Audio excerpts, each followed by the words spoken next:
बिस्मिल्लाहिर्रहमानिर्रहीम। बेटा आज हमारा 11th बायोलॉजी का चैप्टर 8 दी फंजाई का पहला लेक्चर है और आज हम जो बात करेंगे that will be about the introduction of fungi, then some characteristics of fungi और फिर हम फंजाई की टैक्सोनॉमिक जो हम कहेंगे टैक्सोनॉमी में फंजाई की जो डिवीजन्स हैं, फंजाई को कौन से ग्रुप ने कब रखा गया और फिर क्यों टैक्सोनॉमी का उनका स्टेटस क्या है। और फिर बेटा हम बात करेंगे कि जो फंजाई है उसकी प्लांट्स और एनिमल्स के साथ क्या रिजेम्बलेंस है। उसके अलावा हम फंगस की बॉडी के बारे में बात करेंगे, फंगस में क्या क्या चीज़ें होती हैं, उसकी बॉडी किस चीज़ की बनी होती है और कैसी होती है। तो एक बड़ा इंटरेस्टिंग सा जो चैप्टर है, बिल्कुल एक नया किंगडम हम बात स्टार्ट करने जा रहे हैं। तो we will start from introduction of the fungi. तो आपने बेटा एक बात याद रखनी है कि ये एक सेपरेट किंगडम है जिसमें तकरीबन 1 लाख के करीब स्पीशीज़ हैं, 100,000 स्पीशीज़। और दूसरी बात आपने याद रखनी है, अगर आप इनको एक लफ्ज़ में डिफाइन करना चाहते हैं एक लाइन में, तो आप ये कहेंगे यूकैरियोटिक मल्टी सेलुलर। इसमें यीस्ट की आप सेपरेट वो रखेंगे, ठीक है। और हेट्रोट्रॉफ्स, और ये कौन से वाले हेट्रोट्रॉफ हैं? With absorptive mode of nutrition. Absorptive mode of nutrition क्या होता है, ये आप अच्छी तरह पहले भी जानते हैं कि फंगस जो है वो जिस चीज़ पे ग्रो करती है वो उसका फूड होता है, उसे सबस्ट्रेटम कहते हैं, अभी हम डिस्कस करेंगे। तो जो फंगस होती है वो एब्जॉर्प्टिव मोड ऑफ न्यूट्रिशन का मतलब होता है कि वो एंजाइम्स को बाहर फेंकेंगे, रिलीज करेंगे उस फूड के ऊपर, और फिर वो एंजाइम्स उस फूड को डाइजेस्ट करेंगे और फिर ये डाइजेस्टेड मटेरियल को अपनी बॉडी में एब्जॉर्ब करेंगे, खाएंगे नहीं। हम एक वो होते हैं जो इंजेस्ट करते हैं पहले, फिर अंदर डाइजेस्ट करते हैं, जिस तरह हम हैं, एनिमल्स हैं। जो हेट्रोट्रॉफ इस तरह करते हैं उन्हें हम इंजेस्टिव हेट्रोट्रॉफ कहते हैं। और जो फंजाई हैं ये एब्जॉर्प्टिव हेट्रोट्रॉफ है, क्योंकि ये पहले चीज़ को बाहर डाइजेस्ट करते हैं, एंजाइमेटिक डाइजेशन ही होती है, लेकिन बाद में उसको अपनी बॉडी में एब्जॉर्ब करते हैं। तो ये फंगस का एक छोटा सा, इस ग्रुप में बहुत डिफरेंट तरह की चीज़ें हैं। अगर आप गौर करें तो यीस्ट से लेकर, यीस्ट हालांकि यूनिसेलुलर है, ठीक है जी, यीस्ट से लेकर आप मुख्तलिफ तरह की यीस्ट, ये कुछ यीस्ट की तरह के ऑर्गेनिज्म जो यूनिसेलुलर हैं वो प्रोटिस्टा में भी हैं। तो ये यहाँ से स्टार्ट करते हैं, अगर आप गौर करें तो वहाँ से लेकर बहुत सारी मल्टी सेलुलैरिटी है। फिर यीस्ट की कितनी फ़ायदे हैं आपको पता है, इंडस्ट्री में इस्तेमाल होती है, आटे को खमीर लगाने के लिए, इसके अलावा चीज़ बनाने के लिए और बहुत सारी चीज़ों में ये इस्तेमाल होती है, अल्कोहल बनाने के लिए। उसके अलावा अगर हम बात करें तो आप देखेंगे कि बहुत सारी बेनिफिशियल फंजाई भी हैं, मसलन पेनिसिलियम है, इससे पेनिसिलिन ली जाती थी। ये एक एंटीबायोटिक है जो सबसे पहले दुनिया की एंटीबायोटिक है, और इस एंटीबायोटिक के ज़रिए अल्लाह ने बहुत सारे इंसानों की जान बची थी, ठीक है जी। उसके अलावा जो हम बात करें पेनिसिलिन, इसके ये तो थी ड्रग्स के लिए। फिर अगर आप गौर करें तो और भी फ़ायदे हैं, ये फ़ायदेमंद है, यीस्ट भी, पेनिसिलिन। इसके अलावा जो हम कहते हैं राइजोप्स, ठीक है जी, इसी तरह मोरल्स, ये सारे एडिबल हैं, यानी ट्रफल्स, ये सारे क्या है, ये एडिबल हैं, यानी कि खाने के काबिल हैं। लेकिन इसके अलावा ऐसे भी हैं जो कि वेरी डेंजरस, टॉक्सिक भी हैं फंजाई, लाइक एमानेटा, उसका एक खाने से बंदे की फौतगी हो जाती है, उसे डेथ कैप या डेथ एंजल भी कहते हैं, सही है। तो वो ऐसी भी हैं फंजाई जो, और फिर इसके अलावा पैथोजेनिक भी हैं, यानी ये टॉक्सिक तो जहरीली और फिर डिजीज भी काज करने वाली फंजाई हैं। मसलन एस्परजिलस, ये हमारी सांस के इश्यूज काज करती है, एस्परजिलोसिस एक डिजीज है, फंगस की वजह से होती है। इसी तरह कैंडिडा एल्बी, हम आगे बात करेंगे कि बहुत सारी पैथोजेनिक स्पीशीज़ जो हैं वो डिजीज़ काज करती हैं in human, animals and even plants. आप खुद सोचें, रस्ट एंड स्मट, ये स्मट आप समझें कि कोयला ब्लैक है ना, तो स्मट अगर आ जाए ना गंदम में, ये गंदम में आ जाती है, तो उस सारी की सारी जो आटा होता है ना वो काला पाउडर बन जाता है और वो खाने के काबिल नहीं होता और ये पूरी पूरी फसल तबाह हो जाती है। पिछले साल का बीज लगाया था और वो सारे का अभी इसका लाइफ साइकिल भी हम पढ़ेंगे इस चैप्टर में। तो इस चैप्टर में, इस ग्रुप में, इस फंगस फंजाई के किंगडम के अंदर भी बहुत सारी फंजाई हैं। They are with absorptive mode of nutrition, eukaryotic, multicellular, लेकिन कुछ इनकी कैरेक्टरिस्टिक्स जब हम बात करेंगे प्लांट्स और एनिमल से रिलेटेड तब भी इनकी कुछ कैरेक्टरिस्टिक्स हमारे सामने आएंगी। लेकिन आपको समझ आ गया कि ये इस ग्रुप में फ़ायदेमंद भी हैं, खाने के वाली भी हैं और डेंजरस भी जो हैं स्पीशीज़ इसके अंदर मौजूद हैं। इंट्रोडक्शन के बाद अगर हम बात करें तो टैक्सोनॉमिक स्टेटस की, तो बेटा टैक्सोनॉमिक स्टेटस में ये है कि फंजाई जो हैं they were the part of kingdom Plantae, पहले वो प्लांटी में थे और वो उनसे सेपरेट इसलिए कर दिए गए। हाँ, हालांकि देखें अगर आप गौर करें तो मैं साथ में अगला भी बताता हूँ, ये प्लांट्स और एनिमल्स यानी दी फंजाई जो है वो रिजेंबल करते हैं, ठीक है जी, विद प्लांट्स भी और एनिमल्स भी। तो अगर मैं प्लांट्स को ग्रीन लिखूं तो आपको चल गया जी विद प्लांट्स, ठीक है, और अगर हम एनिमल्स को तो हम ब्लू लिख देते हैं, तो एनिमल्स। तो बेटा फंजाई जो है प्लांट्स के साथ क्यों, ये देखें नंबर 1 ये नॉन मोटाइल है, प्लांट्स भी नॉन मोटाइल होते हैं, सही है ना।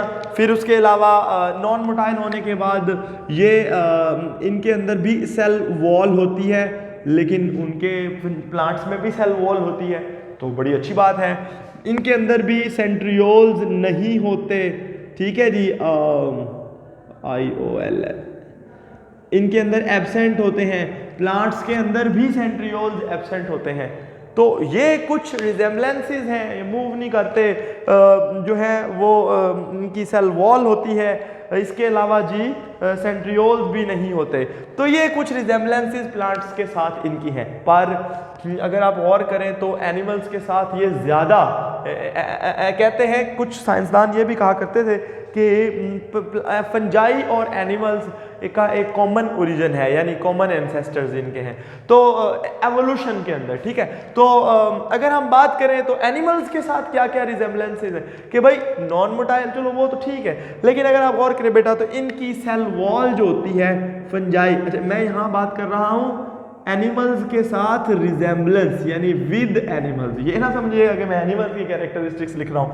तो एनिमल्स के साथ क्या रिजेम्बलेंसेज है कि इनकी सेल वॉल जो है इज ऑफ काइटिन, ना कि हम कहेंगे इनकी सेल वॉल जो है वो सेलुलोज की या लिग्निन की नहीं बनी होती। प्लांट्स की सेल वॉल सेलुलोज या लिग्निन की बनी होती है, ठीक है। असल में मुझे यहाँ पे प्लांट्स भी लिखने पड़ने थे, उधर एनिमल्स भी लिखने पड़ने थे, फिर दरमियान में फंजाई, तो इससे बेहतर ये है कि मैं एक ही बात करूँ। अदरवाइज आपने ये बात 9th क्लास में भी पढ़ी हुई है कि या इवन 5 किंगडम क्लासिफिकेशन सिस्टम वाले चैप्टर में भी ये बात आपने पढ़ी हुई है, तो इसलिए इसको इतना डिटेल में बताने की जरूरत नहीं है, ठीक है। तो आप ये समझे फंजाई की रिजेम्बलेंसेज विद प्लांट्स ये है और विद एनिमल्स ये है। तो अगर हम बात करें एनिमल्स की तो के साथ रिजेम्बलेंसेस की फंजाई की, तो फंजाई की सेल वॉल में काइटिन होता है, which is also present, chitin जो है इन एक्सोस्केलेटन ऑफ आर्थ्रोपोड। आर्थ्रोपोडा एक फाइलम है किंगडम एनिमेलिया का, ठीक है, और उसके अंदर जो केमिकल पाया जाता है उसकी जो आउटर, उसके एक्सोस्केलेटन, उसकी बाहर वाली कवरिंग में, वो जो है वो हम कहेंगे फंजाई के अंदर भी पाया जाता है, ठीक हो गया। सेकंड अगर हम बात करें तो सेंट्रियोल्स इनके अंदर एब्सेंट जरूर हैं। अच्छा सेल वॉल के अलावा, अच्छा जी अब हम बात करें तो ये ऑटोट्रॉफ नहीं है, क्योंकि प्लांट्स तो 100% ऑटोट्रॉफ है, वो अपनी खुराक खुद बनाते हैं, और ये हेट्रोट्रॉफ होते हैं। ये बहुत इंपॉर्टेंट जो है डिफरेंस है फंजाई का उनके साथ, प्लांट्स के साथ, लेकिन एनिमल्स के साथ, प्लांट्स के साथ डिफरेंस और एनिमल्स के साथ रिजेम्बलेंस। और अगर हम मजीद बात करें तो जो है स्ट्रक्चरली, अगर हम इसके बाद एक चीज़ और इंटरेस्टिंग बात है कि ये एनिमल्स के साथ भी जो है वो 100% नहीं मैच करते हैं। ये क्या बात हो गई सर? क्योंकि भाई देखो नो डाउट, लेकिन इनकी सेल वॉल तो है ना, है ना, इनकी सेल वॉल तो है, यानी आप ऐसे लिख लें resemblance with the plants and animals and differences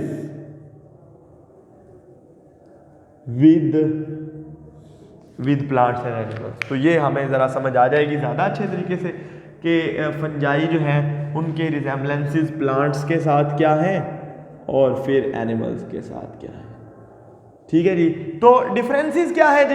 differences अगर आप गौर करें तो मैंने अभी बता दिया कि नॉन मोटाइल तो ये हैं, लेकिन इनकी सेल वॉल जो है वो सेलुलोज की होती है, सेलुलोज की नहीं होती, वो काइटिन की होती है, वो जिस तरह वो।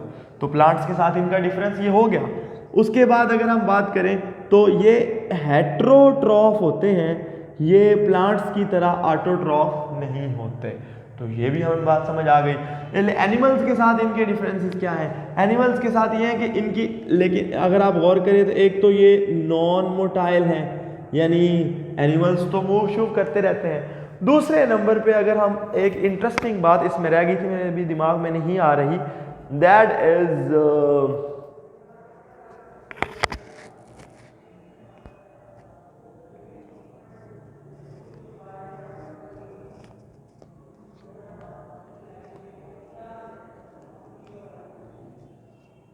हाँ, एब्जॉर्प्टिव मोड ऑफ न्यूट्रिशन है इनका, इंजेस्टिव मोड ऑफ न्यूट्रिशन नहीं है जो एनिमल्स का है। तो आप देखें कि दोनों के साथ इनकी सिमिलैरिटीज़ भी हैं फंजाई की, और डिफरेंसेस भी हैं, जो कि ये बात को इंडिकेट करते हैं कि this group is something separate from all the other kingdom. तो हम कहेंगे फंजाई जो है वो इज अ सेपरेट किंगडम। सही है। तो फंजाई सेपरेट किंगडम है, ये वाली बात हमें समझ आई जब हमने उसको प्लांट्स के साथ और एनिमल्स दोनों के साथ कंपेयर किया। एक इसमें और एक्स्ट्रा बात मैं आपको बताना चाहता हूं, वो इन दोनों के साथ डिफरेंस है फंजाई का। सही है। वो दोनों के साथ किस तरह डिफरेंस है कि फंजाई के अंदर एक खास किस्म की माइटोसिस होती है जिसको हम कहते हैं न्यूक्लियर माइटोसिस। अब ये न्यूक्लियर माइटोसिस क्या है अगर मैं आपको समझाऊं तो हम इसको इस तरह लिखते हैं बेटा कि नॉर्मली आपको पता है कि ये जो न्यूक्लियस शरीफ है, ये न्यूक्लियस की मेम्ब्रेन ख़त्म होती है और नॉर्मल, मैं छोटा सा बना देता हूँ। तो अगर आप देखें ये सेल है, ये न्यूक्लियस है। नॉर्मली ये सेल के अंदर जब स्पिंडल फाइबर्स बनते हैं तो इसकी मेम्ब्रेन ख़त्म हो जाती है और इसके क्रोमोसोम जो है वो बाहर होते हैं। ये बात आप अच्छी तरह जानते हैं। लेकिन बेटा अगर ये वाला काम फंजाई की हम बात करें तो फंजाई के अंदर, यानी ये एनिमल या प्लांट है दोनों, ये एनिमल सेल इसलिए कि मैंने गोल बनाया, अगर सीधा होता तो प्लांट होते। तो लेकिन अगर फंजाई की बात करें तो बेटा फंजाई के अंदर न्यूक्लियर मेम्ब्रेन ख़त्म नहीं होती और जो स्पिंडल साइबा है वो अंदर ही बन जाती है। आप समझ गए? सही है। यानी स्पिंडल अंदर बनती है इनसाइड, यानी हम कहते हैं spindle forms inside the nucleoplasm, यानी न्यूक्लियस का जो हम कहते हैं, जो न्यूक्लियस के अंदर जो लिक्विड होता है उसे न्यूक्लियोप्लाज्म कहते हैं ना। साइटोप्लाज्म ये है सी, और न्यूक्लियोप्लाज्म जो अंदर है, ठीक है, ये साइटोप्लाज्म है। ठीक है। तो न्यूक्लियोप्लाज्म के अंदर ये स्पिंडल्स बनते हैं and nuclear envelope does not, हम कहेंगे डिसमेंटल या ब्रेक या उसको, उसके लिए जो लफ्ज इस्तेमाल होता है that is nuclear envelope disintegrate. तो वो इस केस में डिसइंटीग्रेट नहीं होती फंजाई के अंदर, और अंदर ही कुछ फंजाई के अंदर वो बाद में हो जाती है। अच्छा सर आप कहेंगे फिर क्या होगा? फिर बेटा ये होता है कि ये न्यूक्लियर एनवेलप आपस में डिवाइड होती है और दो न्यूक्लियाई बन जाते हैं क्रोमोसोम के। ठीक है। और फिर वो बाद में फिर दो न्यूक्लियस सेपरेट और फिर साइटोप्लाज्म भी सेपरेट। तो इसमें वो वाली चक्कर नहीं होती कि जनाब जो है वो जो पहले ही न्यूक्लियर एनवेलप डिसइंटीग्रेट हो जाए और सारे का सारा जो साइटोप्लाज्म है उसके अंदर वो पूरी स्पिंडल प्लेट बने, यानी वो जो स्पिंडल फाइबर्स निकलें और अपोजिट, ठीक है। तो ये क्योंकि इनके अंदर वो तो है नहीं, सेंट्रियोल्स तो है नहीं, तो सेंट्रियोल्स से आमतौर पे धागे निकलते हैं एनिमल्स के अंदर, प्लांट्स के अंदर तो वो साइटोस्केलेटन, इनके अंदर भी साइटोस्केलेटन ही रीअरेंज होके वो स्पिंडल वाले धागे बनाता है। तो बेटा आपको लग गई पता कि व्हाट इज़ दी, और ये इनका स्पेशल कैरेक्टर है जो इनको प्लांट्स और फिर अगली बात, यानी फंजाई सेपरेट किंगडम क्यों है? Number 1, they do not resemble with the animal और plant, they have differences with animal, they have differences with plant and they have some special characteristics। और इन सब बातों के ऊपर जो सोने पे सुहागा है वो ये है कि डीएनए स्टडीज भी यही कहती हैं कि fungi are the separate kingdom, fungi are different, their DNA doesn't match to the animals or plants। तो बेटा ये हमें समझ आ गया फंजाई के इसके बारे में भी और न्यूक्लियर माइटोसिस के बारे में भी। तो अब हम बात करेंगे द बॉडी ऑफ फंगस, ये वहाँ एक हेडिंग है बुक के अंदर, तो इसके बारे में हम डिटेल में पढ़ने जा रहे हैं। तो बड़ा आसान है, सिंपल सी बात है बेटा। अगर हम बात करें तो फंगस की जो बॉडी होती है उसको माइसीलियम कहते हैं। क्या कहते हैं? दी फंगस के जो जिस्म होता है उसको क्या कहते हैं? माइसीलियम। स्पेलिंग देख लीजिएगा। तो माइसीलियम जो है बेटा एक किस तरह का होता है? It is made up of the, यानी ये एक नेटवर्क होता है, हम कहेंगे नेटवर्क। एक पूरी बॉडी ऐसे फैली होती है ऑफ लॉन्ग, हम कहेंगे स्लेंडर, स्लेंडर कहते हैं ऐसे गोल पतले पतले, तो सिलेंडर, सिलिंड्रिकल नहीं, मतलब सिलिंड्रिकल एक और लफ्ज होता है, सिलेंडर और चीज होती है पतले, ठीक है। लॉन्ग स्लेंडर, हम कहेंगे thread like structures, thread like structures called hyphae, यानी ये हाइफी का बना होता है, एक नेटवर्क है, सही है। और दे आर कॉल्ड, हमने कहा जी हाइफी जो हैं वो बड़े बड़े फिलामेंट्स की तरह के लंबे लंबे स्ट्रक्चर्स होते हैं। अच्छा बेटा हाइफी जो हैं वो दो तरह के हो सकते हैं, वैसे तो उनकी दो तरह की मेन टाइप्स हैं और हम आगे बात करेंगे। फ़र्ज़ किया बेटा ये एक हाइफी फंगस की जो बॉडी है वो तो ऐसे होती है ना, उसमें बहुत सारे, अगर आप कभी वो रोटी के ऊपर उल्ली लगी हुई देख लें तो आपको नज़र आ भी जाएगा कि एक बहुत बड़ा नेटवर्क होता है धागों का, सही है। और उनमें से मैं थोड़ा सा आपके सामने इस तरह खोल दिया है, तो इसके अंदर बेटा इस तरह हाइफी मुख्तलिफ तरह के होते हैं, ठीक है। उनके अंदर इस तरह न्यूक्लियस होते हैं, ठीक है। और ये क्या है? ये एक हाइफी है जिसके अंदर क्रॉस वॉल्स होती हैं। ऐसे हाइफी इनको हम कहते हैं सेप्टेट हाइफी, यानी हाइफी की टाइप्स हैं, ठीक है। और ये लंबे लंबे स्ट्रक्चर्स होते हैं जिनके अंदर मल्टीपल सेल्स होते हैं, और अगर उनके दरमियान में दीवारें हों तो उसको हम कहते हैं, यानी हर दीवार के बाद न्यूक्लियस होता है तो उसको हम कहते हैं सेप्टा। सेप्टम कहते हैं दीवार को, यानी पर्दे को, और सेप्टेड हाइफी ऐसे हाइफी जिनमें क्रॉस वॉल्स होती हैं, तो हम कहेंगे these are the hyphae with cross walls, ठीक है। और ये दो तरह के हो सकते हैं बेटा, एक तो ये सिंगल न्यूक्लियस वाले भी हो सकते हैं, एक डाइकैरियोटिक। ये कैसे होता है हम बात करेंगे। फंजाई के ग्रुप के अंदर दो दो न्यूक्लियस वाले भी होते हैं, तो इनके बारे में we will discuss later on. तो हम कहेंगे दिस इज दी हाइफा, एक हाइफा, एक से ज्यादा को हाइफी ये कहते हैं, ठीक है। तो हाइफा विद डाइकैरियोटिक सेल, यानी जिनमें दो, डाई मतलब दो, कैरियन मतलब न्यूक्लियस, तो डाइकैरियोटिक सेल्स। एक तीसरी तरह के बेटा हाइफी होते हैं, यानी ये तो ये दोनों सेप्टेट हैं। ये क्या है?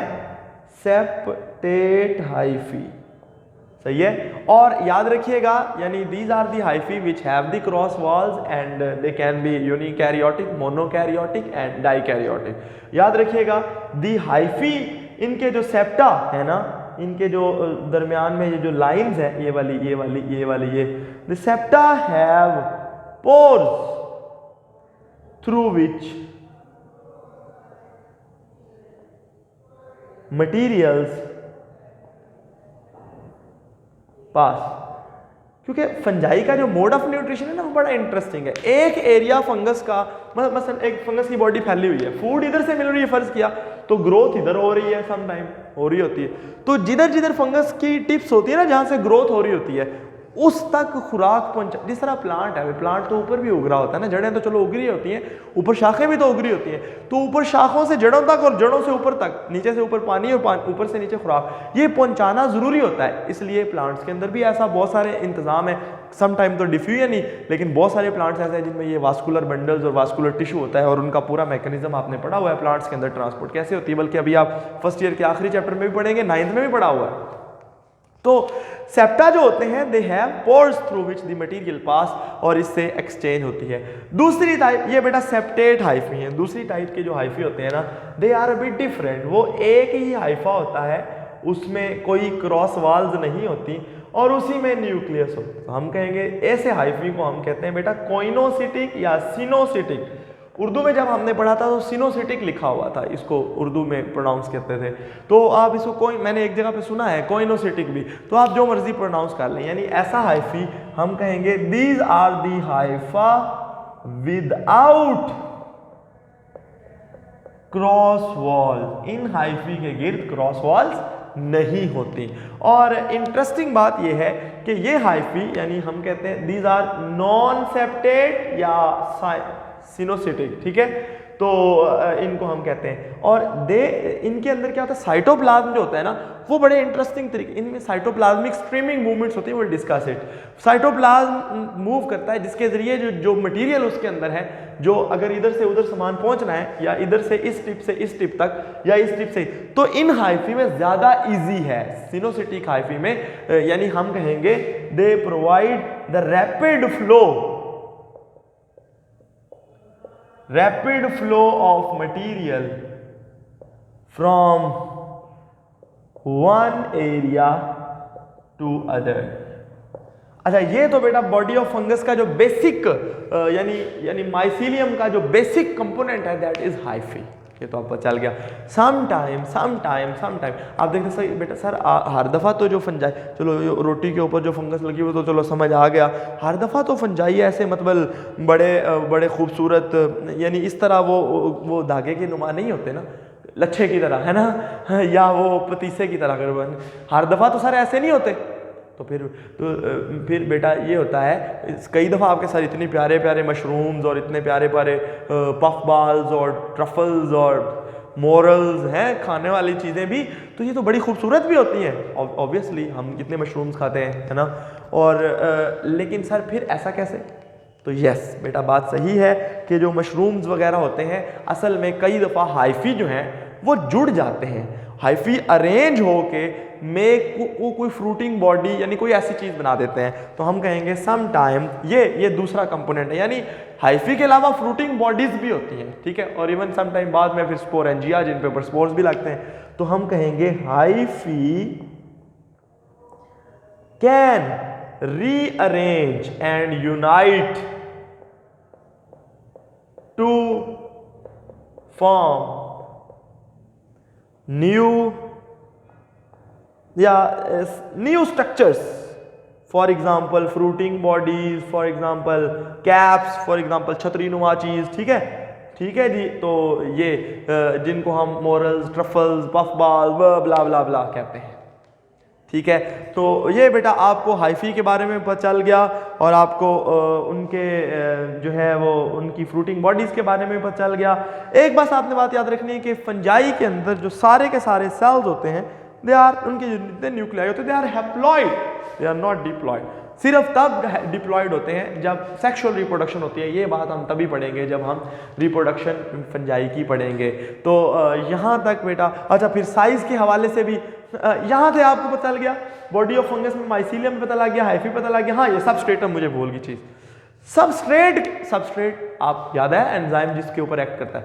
सबस्ट्रेटम उस फूड को, यानी अगर आप एक रोटी रखिए उस पर वो फंगस लग गई है, तो फंगस, रोटी इस वक्त फंगस का सबस्ट्रेटम है, जिस पे फंगस ग्रो करती है, क्योंकि उसके पास ऑर्गेनिक मैटर होता है, फूड होती है जिसके ऊपर फंगस ग्रो करती है। या डेड बॉडीज, वो अगर कोई डेड बॉडी पड़ी उसको फंगस लगी तो वो फंगस का सबस्ट्रेटम है, ठीक है। इसी तरह से यानी जिस चीज़ के ऊपर भी फंजाई ग्रो करते हैं, जिस एरिया के ऊपर, जिस डेड मटेरियल के ऊपर या जिस फूड आइटम के ऊपर, वो फंगस का सबस्ट्रेटम होती है।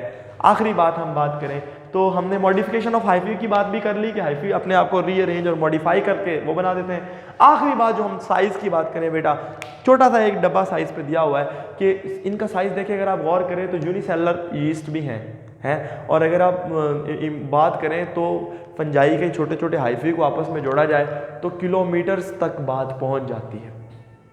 कहा यह जाता है एक फंगस है जिसका नाम है आर्मिलेरिया, ठीक है। ये एक पैथोजेनिक फंगस है जो 15 हेक्टर तक लंबी हो सकती है, ग्रो कर सकती है अगर उसके सारे हाइफी को आपस में जोड़ दिया जाए। तो आप अंदाज़ा लगा सकते हैं कि how bigger the fungus can grow and what can be their size. बेटा यहाँ तक आज का हमारा introductory lecture to fungus fungi kingdom fungi ख़त्म हुआ। हम नेक्स्ट लेक्चर में पढ़ेंगे nutrition and reproduction in fungi, particularly nutrition पढ़ेंगे, रिप्रोडक्शन को फिर उसके बाद पढ़ लेंगे। तो अगर कोई सवाल हो बेटा तो आप लोग मुझसे कमेंट्स में पूछ सकते हैं और साथ ही साथ नहीं तो अगली वीडियो में आपको जवाब मिल जाता है, नहीं तो आप जूम की मीटिंग में एकेडमी वालों को हम कह देंगे कि हफ्ते में एक अरेंज करके जो भी दिन बना तो वो आप इसमें कर सकते हैं। थैंक यू सो मच, अल्लाह हाफिज़।